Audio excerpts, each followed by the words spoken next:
A strong performance right from the beginning. We were really dominant. We created many chances, and we went goal down the first shot that they had. And I love the reaction of the team. That they stay calm, they stay composed.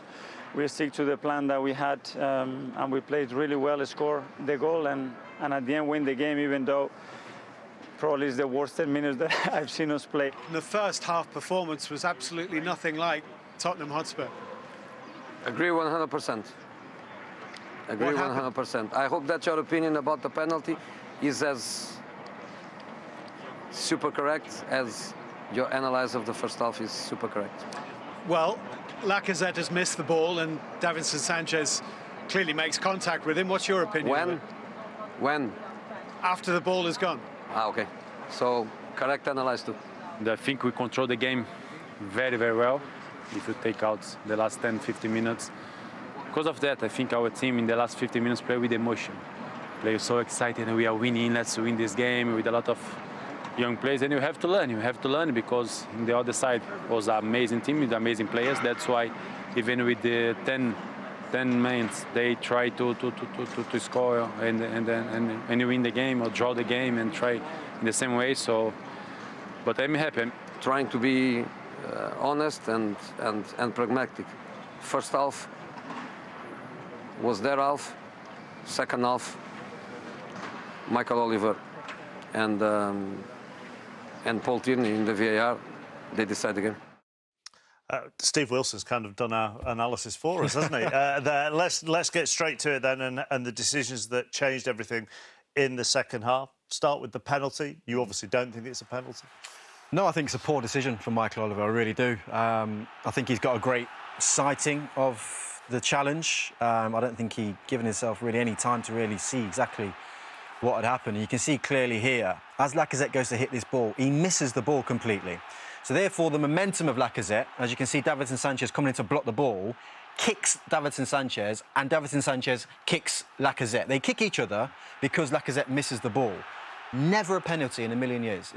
And the fact that VAR didn't overturn it on the basis of the fact that they feel it wasn't a clear and obvious error, I think it's ridiculous. As we understand it, Mikel Oliver thought it was reckless, said to VAR he thought it was reckless, and therefore VAR thought there was no reason... reckless on Lacazette's point No reason to overturn it. That's what we're told, in the same way that we would understand if he hadn't given a penalty, VAR wouldn't have overturned it. No, Mikel Oliver... From a centre-half's point of view... From an Arsenal perspective, right.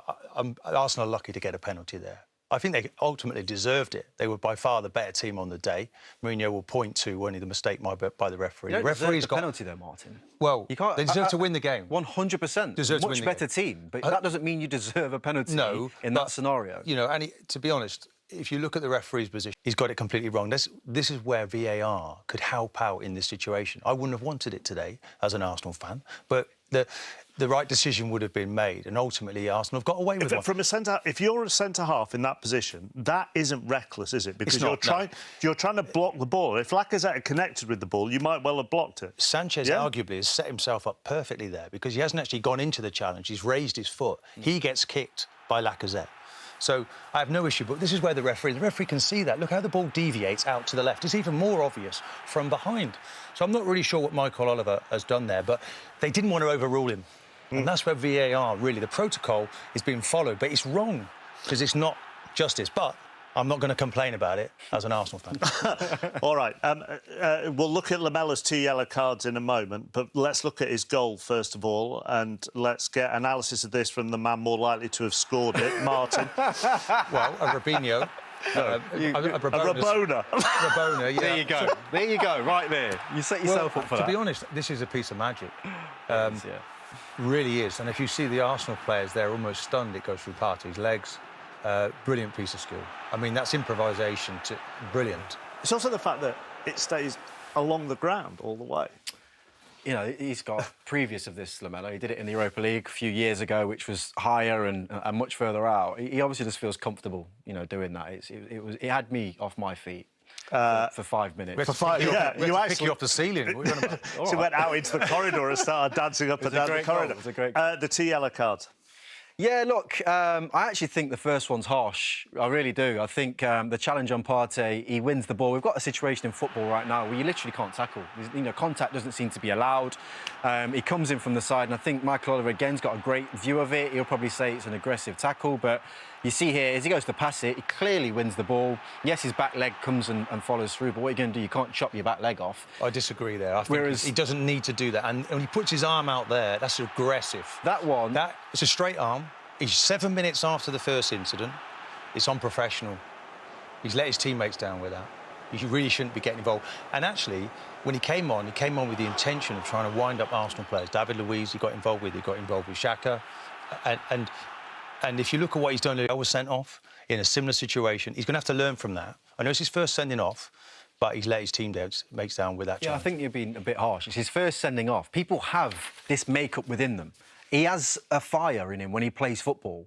You had a fire in you when you played football. Some players play on the edge. I can see what he's trying to do. It's the first time he's overstepped the mark and got the red card. You can't sit here and say he's got to learn from it. He's never been sent off in a Spurs shirt. Why is he getting involved in things? He's a great player. You can see he has the ability, but he's getting involved in niggly little challenges. You could argue the first one he's trying to block it and he's trailing low, takes the man. I think he knows what he's doing. Do you think he knows what he's doing with that one? Yeah, I do. I think it's unnecessary. The second one, I tend to agree with Martin more in terms of the fact that if you're on a yellow card at that point, don't be throwing your arms about. It's as simple as that. But yeah, it was the first one. I didn't think it was a yellow card. Let's look at some of the actual football, shall we? And Arsenal were dominant in that first half, particularly down their left side. They were. Tierney and Smith-Rowe, the positions he's taken up here is outstanding. He's very clever. Tierney plays very high and wide. He finds him into the pockets of spaces, and he kept pulling that midfield, Spurs' midfield, out into wide areas where they didn't want to go. Time and again, it was there, that little combination. Tierney as well, bombing forward, such energy down that left-hand side. Bale wasn't really offering anything defensively, and they kept coming. And eventually, that's where the goal comes from, because they're probing all the time. And Smith-Rowe, he's got a little bit in his game. He's got gears. He can run with it. He can pick a pass. And it was too much for Tottenham. It was just a matter of time, really, before this happened. And they missed on that occasion. But Ødegaard was a player that I've looked at strongly. He's an interesting player. He's getting better all the time, and he finds a pocket of space for the Arsenal goal. Again, Tierney, gets down that left-hand side, takes a deflection, but he's in that little pocket of space that he's there for. When Smith-Rowe went off, they lost some of their impetus, didn't they? They did. In fact, 4 of the 6 shots that Tottenham had came after that period. David Luiz makes a good point there, that it's an emotional team. It's a young team, but they stopped pressing the ball. They're down to 10 men, Spurs, and it was actually the best they played throughout the 90 minutes. Yeah. Go on. No, I was just going to say, from a Spurs point of view, I thought they were poor. Yeah. They were absolutely poor throughout the game. They went into the game with a completely wrong mindset. You know, you've got 4 top forward players on the pitch, and they're playing in such a defensive manner and didn't seem to have that bite and that fight that you need in these derbies. And Arsenal were brilliant. Martin was right. You know, down that left-hand side, they were pretty unstoppable, and they thoroughly deserved the win on the day. Is that players, or is that in managerial instruction? Or is it impossible to tell? It's hard to tell, because obviously I'm not in the dressing room. But I feel like the mindset of the players going into that game was very negative. Now, they've either been told to play a lot deeper and play counter-attacking football, or you go out into games and you're high press and you're high energy. Jose may have said that, and they didn't deliver. So it's hard for me to... You're not in the dressing room, so it's hard to say.